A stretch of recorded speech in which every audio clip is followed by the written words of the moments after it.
Welcome to Lead with Clarity. This is a space for leaders who want to grow without losing themselves in the process. Each episode is a short reflection on leadership, influence, and the inner work that shapes how we show up for others. It's not hype, not noise, just clear thinking for the journey of leading well. Today's episode is entitled The Score Takes Care of Itself, Building a Standard of Performance. Here we go.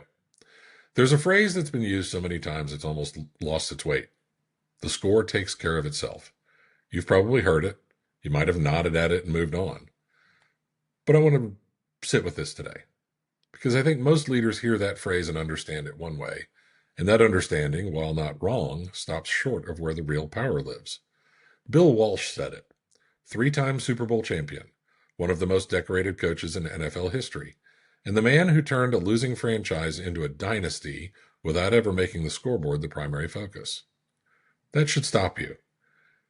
We spend an enormous amount of time as leaders focused on the scoreboard.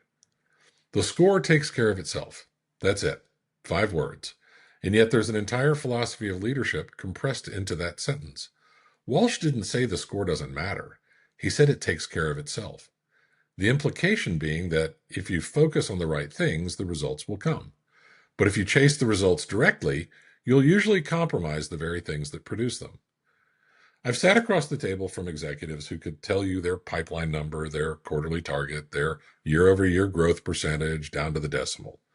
What they couldn't tell me, at least not with any consistency, was what their team's standard of performance actually looked like on a Tuesday afternoon. That's the gap.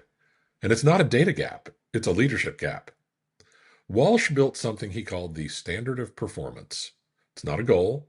It's a standard. A precise, detailed description how every person in the organization was expected to show up, prepare, execute, and carry themselves.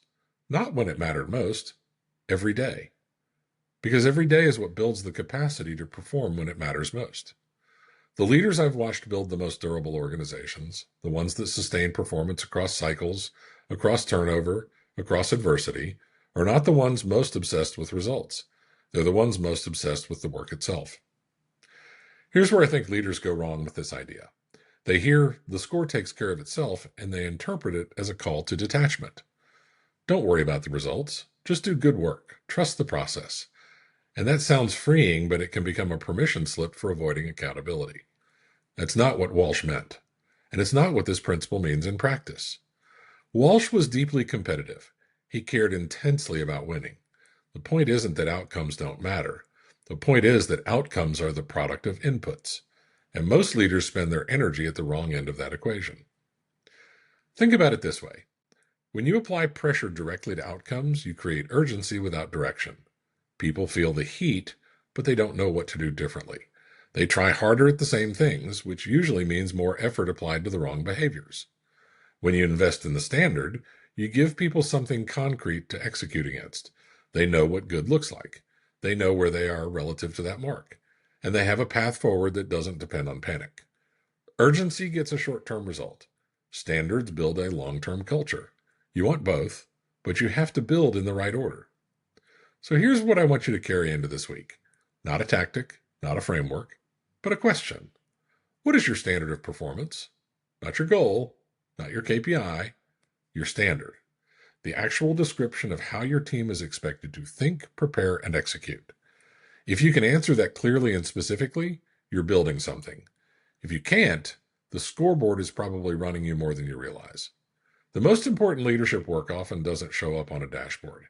It shows up in the habits, the rituals, the norms, and the expectations you build and reinforce every day. Walsh understood that. The leaders who build lasting organizations understand that. The score takes care of itself. Not because results don't matter, they do, but because results are the output of a system, and the system is yours to build. Your job as a leader isn't to want results badly enough. It's to create the conditions in which excellent results become almost inevitable. That starts with clarity about what excellent actually looks like in your organization. Not on the day of the big presentation, every day, in the small things, in the repeated behaviors, in the standard.